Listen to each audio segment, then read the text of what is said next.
January 2026. Gasoline in the American Midwest has risen by 70 cents per gallon since March. Automakers are shutting down production lines due to a shortage of parts. Industrial goods prices increased by 1.9%. The trade war has already reached $30 billion. But instead of capitulating, Canada did something no one in Washington expected. In this analysis, how did a fight over fentanyl transform into economic self-mutilation? Why could the fracture with Canada cost the American economy more than a confrontation with China? And is it true that Beijing is no longer merely circling Latin America, but has now established a foothold directly above us? Let me be precise about what's at stake. 60% of our imported crude oil flows from the north. That's Canadian heavy crude, a specific grade our refineries were built to process. A tariff on that crude translates to 30 to 70 cents more at every pump in the Midwest and Rocky Mountain states. Every single gallon. A single automotive part crosses the Canada-US border 7 times before final assembly. 7 times. Each crossing now carries additional friction, additional cost, additional uncertainty. The USMCA, the continental trade architecture that replaced NAFTA, faces a mandatory joint review in July 2026. If the 3 parties cannot agree to extend it, we enter a decade of annual reviews, then potential termination. The single North American market could cease to exist. And there's something else. For Donald Trump, Mark Carney presents a more dangerous adversary than Justin Trudeau ever did. Trudeau was an ideologue. Carney is different. Mark Carney is the former governor of the Bank of England and the Bank of Canada. He chaired the Financial Stability Board during the global financial crisis. He was on the short list to lead the International Monetary Fund. This is a man who understands central banking, currency markets, and treasury instruments at a level most politicians cannot comprehend. Trudeau sent angry tweets. Carney signs trade agreements with Beijing. When Washington imposed tariffs, Carney didn't escalate rhetoric. He quietly reminded markets that Canada holds significant quantities of U.S. Treasury bonds. This is the banker's revenge, quiet, cold, and methodical. The consequence that Washington failed to anticipate? Instead of compliance, Canada took offense. And in taking offense, they shattered decades of integrated defense planning, intelligence sharing through Five Eyes, and the foundational assumption of Fortress America, that our northern flank was secure. Block 1, the energy trap. Let me dismantle a myth that persists in Washington. The United States is not energy independent, not in any functional sense. Yes, we are the world's largest oil producer. We produce more crude than Saudi Arabia, more than Russia. On paper, we export more petroleum than we import. But here's what the paper doesn't tell you. American refineries, particularly those in the Midwest and Rocky Mountain regions, were designed, engineered, and optimized over decades to process a specific type of crude oil. Heavy, sour crude. Dense, sulfur-rich petroleum that requires specialized equipment to refine. The oil we produce domestically? Light, sweet crude from the Permian Basin and the Bakken Formation. Different chemistry, different viscosity, different processing requirements. Our Midwest refineries import approximately 4 million barrels per day of Canadian heavy crude. That's 70% of all the crude processed in that region. The infrastructure, the pipelines, flows one direction, south. There is no existing system to reverse that flow, no mechanism to suddenly redirect Texas crude to Minnesota refineries. Could we rebuild? Could we reconfigure? Theoretically, over years, with billions in capital expenditure, while those refineries sit idle. When the Trump administration imposed a 10% tariff on Canadian energy, the assumption was straightforward. Canada needs us. They'll absorb the cost. They'll comply. The president even suggested that Canada could become the 51st state to avoid tariffs, a statement that played well domestically, but unified Canadian public opinion against Washington more effectively than any Ottawa politician could have achieved. The assumption was wrong. The Trans Mountain Expansion Project, a pipeline from Alberta to the Pacific Coast, came online in May 2024. For the first time in history, Canadian crude has direct access to Asian markets. In 2025, China purchased record volumes of Canadian oil. Chinese refineries like ours are configured for heavy crude. The Canadians didn't absorb the tariff. They found other buyers. Now examine the consequence for American consumers. Midwest gasoline prices rose between 30 and 70 cents per gallon. Diesel for commercial trucking followed.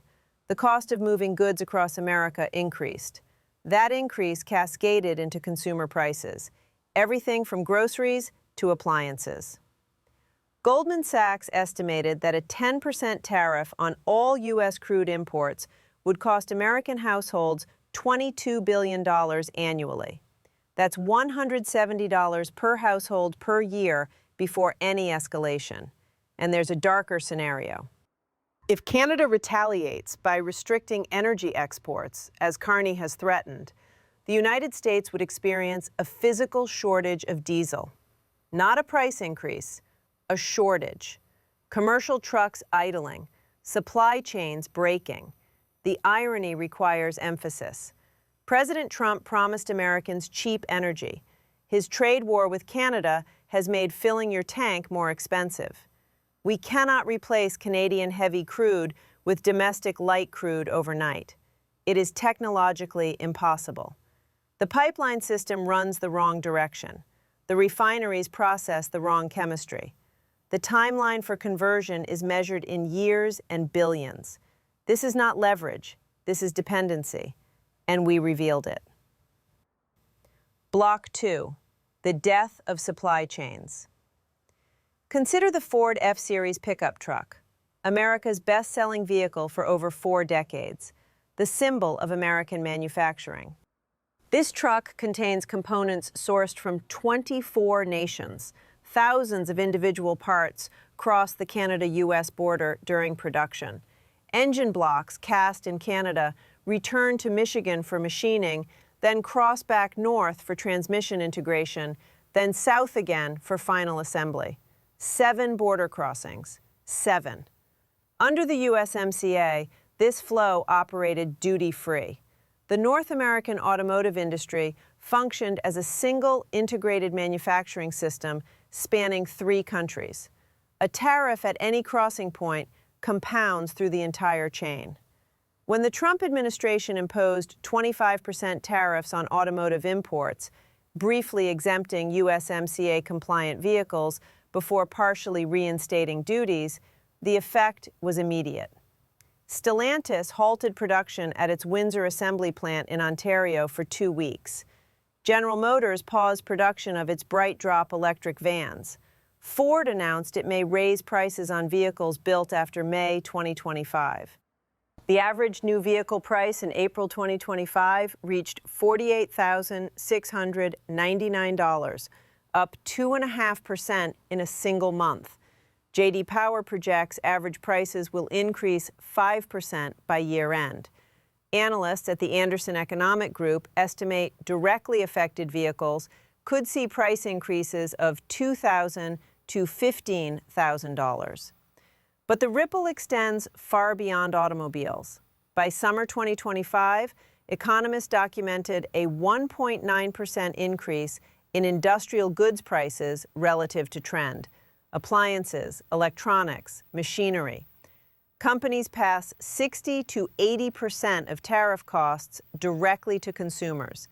Every washing machine, every refrigerator, every piece of equipment now carries the hidden tax of Washington's trade policy. 25% tariffs on aluminum make every beer can more expensive, every window frame, every building material. 25% tariffs on steel make every I-beam, every appliance, every piece of infrastructure more expensive. In the first year alone, tariffs on steel and aluminum imports added approximately $400 million monthly in duties on Canadian automotive components. Here is the strategic miscalculation. The stated goal was to bring manufacturing back to America, to force automakers to abandon Canadian and Mexican facilities and invest domestically.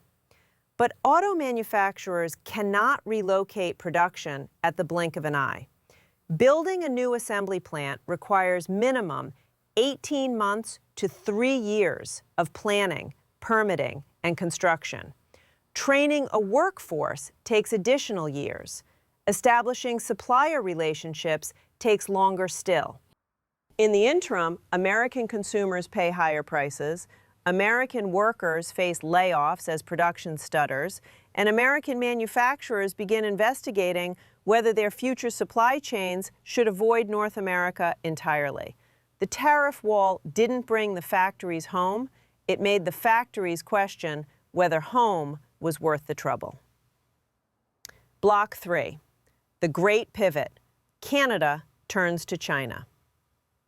On January 16, 2026, Mark Carney became the first Canadian Prime Minister to visit Beijing in nearly a decade. He didn't go to complain, he went to shop. The joint communiqué was revealing. Canada and China announced a new strategic partnership, including preliminary agreements to remove trade barriers and reduce tariffs. Canada will allow up to 49,000 Chinese electric vehicles into its market annually at a tariff rate of just 6.1%. China will reduce tariffs on Canadian canola seed from 85% to approximately 15%. Canada has set an explicit goal: increase exports to China by 50% by 2030. Let that settle. Our closest ally, our neighbor, our partner in Five Eyes intelligence sharing, is now actively cultivating trade relationships with our primary strategic rival. Here is the statement that should alarm Washington most. Mark Carney, speaking in Beijing, declared that China has become a more predictable trading partner than the United States. The man called China Canada's biggest security threat during his campaign. Less than a year later, he's signing trade agreements in the Great Hall of the People and calling Beijing more reliable than Washington. This is not about ideology. This is about interests. Canada exports 80% of its goods to the United States. That dependency gave Washington leverage until Washington weaponized it. Once Canada realized that dependency could be exploited punitively, the rational response was diversification. And so the Asian pivot begins. Chinese electric vehicles, BYD, SAIC, Geely, will now enter North America through Vancouver. While the United States maintains 100% tariffs on Chinese EVs, Canada has dropped its barriers to 6%. Chinese batteries, Chinese components, Chinese manufacturing technology will flow into Canada. The security implications compound. Canada possesses vast reserves of critical minerals: lithium, cobalt, nickel, uranium, rare earth elements. These are the materials required for batteries, semiconductors, defense systems, and green energy infrastructure. Bilateral critical minerals trade between the United States and Canada totaled $95.6 billion. Nearly $100 billion in strategic materials flowing across the northern border. Now Canada has signed energy cooperation agreements with Beijing. Chinese investment in Canadian mining and processing is explicitly welcomed. The quota for Chinese EVs, 49,000 initially, could expand to 70,000 within 5 years. Consider what we have accomplished. We imposed tariffs to punish Canada. In response, Canada is selling the raw materials we need for our own defense and technology industries to our primary geopolitical rival. This isn't punishment. This is pushing our ally into our adversary's economic orbit. And there's a geographic dimension that deserves attention. For decades, American strategic planning assumed our northern border was secure. Canada was part of Fortress America, our partner in continental defense, our ally in Arctic sovereignty, our integrated economic zone. China has been expanding influence in Latin America for years. Ports in Peru, investments in Brazil, relationships throughout Central America. We watched this encirclement from the south with concern. Now look north. Chinese capital flowing into Canadian energy infrastructure. Chinese electric vehicles entering the Canadian market. Chinese trade agreements securing Canadian commodities. We didn't prevent encirclement, we accelerated it. We pushed our own neighbor toward Beijing. The geopolitical nightmare is not that Canada betrayed Fortress America. The nightmare is that we ourselves shattered it. Block 4, friend versus friend. The trade war does not remain abstract. It lands in specific communities. It devastates specific industries. And here is the bitter irony. It lands hardest in the regions that voted for these policies. American farmers were immediate casualties. In 2024, Canada, China, and Mexico together purchased $91 billion in American agricultural products, our 3 largest markets. All 3 now have retaliatory tariffs in place. Canada was the second largest destination for U.S. agricultural exports in 2024, when Canada imposed retaliatory 25% tariffs on March 4, 2025, they targeted $29.8 billion in American goods, including $5.5 billion in agricultural products alone. Beef, fruit, dairy, pork. The products were chosen strategically, items Canada could source domestically or from alternative suppliers, and they targeted states that voted for these policies. Between March and June 2025, U.S. agricultural exports to Canada declined by nearly $440 million compared to the same period in 2024. Iowa farmers lost soybean markets, Wisconsin dairy producers watched their prices collapse, Florida fruit growers saw orders evaporate.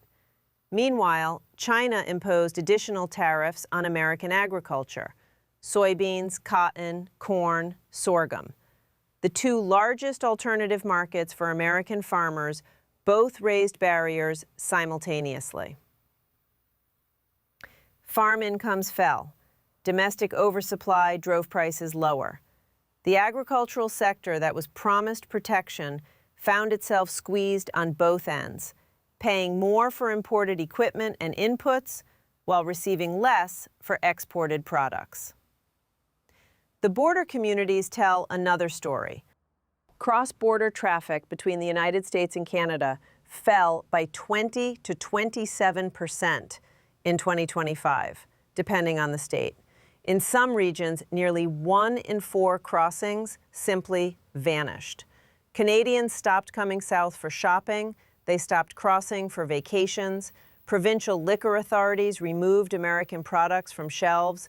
Buy Canadian became a national movement.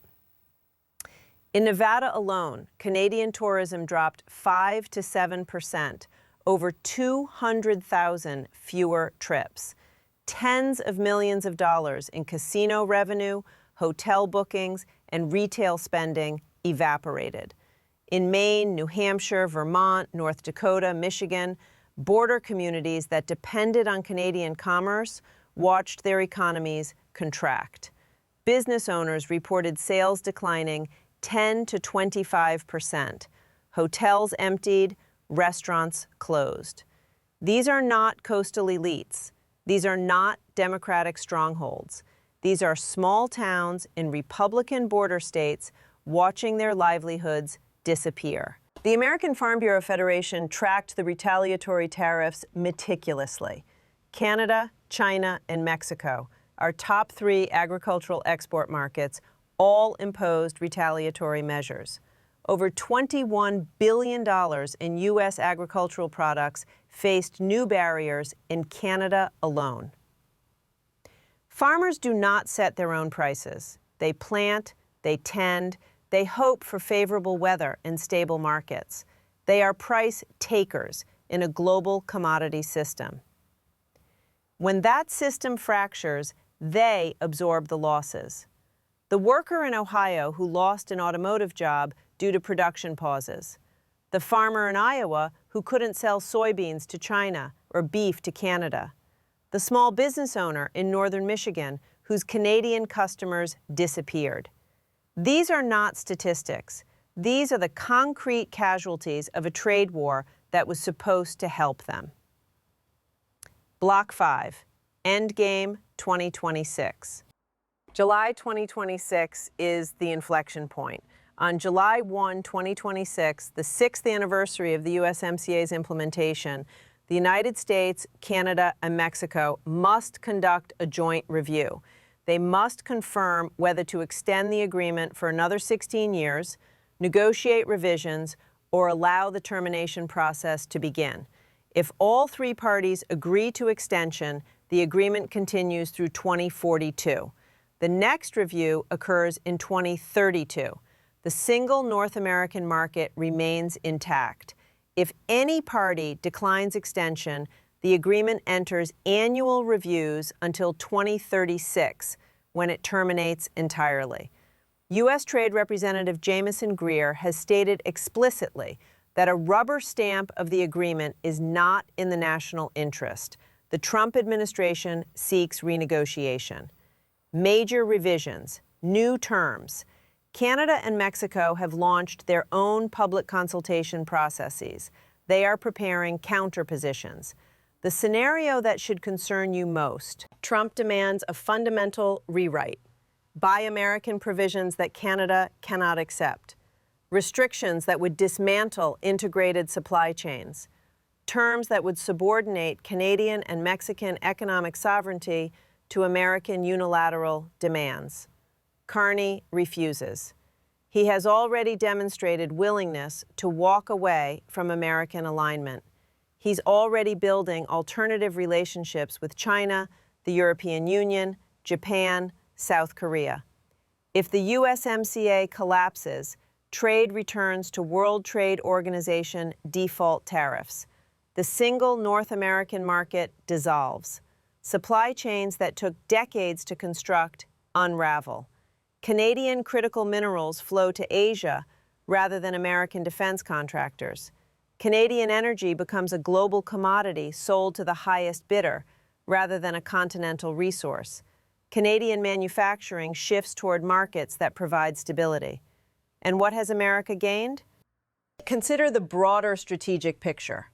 Canada is now building trade and security relationships that bypass the United States entirely. The Comprehensive and Progressive Agreement for Trans-Pacific Partnership, which the United States abandoned, gives Canada preferential access to Asian markets. The Canada-European Union Comprehensive Economic and Trade Agreement provides access to 500 million European consumers. But it's not merely trade. In June 2025, Canada and the European Union signed their first ever security and defense partnership. Intelligence sharing, joint military exercises, Canadian companies accessing European defense tenders. This is unprecedented, a formal security arrangement between Ottawa and Brussels that explicitly does not include Washington. Canada signed a military-industrial cooperation agreement with South Korea. Defense procurement, joint research and development, weapons systems. Our closest ally is building a parallel security architecture without us. Canada is diversifying, Canada is de-risking, Canada is treating the United States as an unreliable partner. Trump's policies achieved the opposite of their stated intent. Instead of a compliant neighbor, we created an independent one, armed with European contracts, Asian relationships, and the demonstrated willingness to trade with Beijing when Washington becomes hostile. Fortress America hasn't cracked from enemy action. It cracked from friendly fire.